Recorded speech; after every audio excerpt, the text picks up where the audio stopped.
মুখোমুখি সংঘর্ষ দুই সিএনজি। হলুদ সিএনজিগুলো মারাত্মক বেপরোয়া চালায়, এরা জিনের মতো চালায়।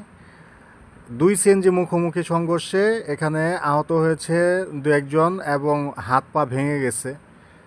তো যার যায় সে বুঝে। তো জীবনের থেকে সময়ের মূল্য অনেক বেশি। আরেকটি বিষয়, এই চাঁদপুর যে মহাসড়ক, এই মহাসড়কে জায়গায় জায়গায় টিউমার হয়ে আছে, যে রাস্তাগুলো খুবই মারাত্মক খারাপ, ঝুঁকিপূর্ণ। তো এই সিএনজিগুলো কি করে, যে ঝাঁকি খাবে জন্য তারা কি করে, তারা রং সাইড দিয়ে আসার চেষ্টা করে, ফলে কিন্তু মুখোমুখি সংঘর্ষ হয়। মাঝে মাঝে এরকম দুর্ঘটনার কবলে পড়তে হয়।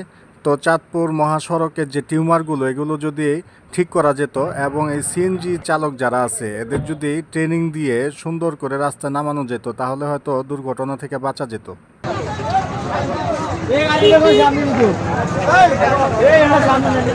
সামনে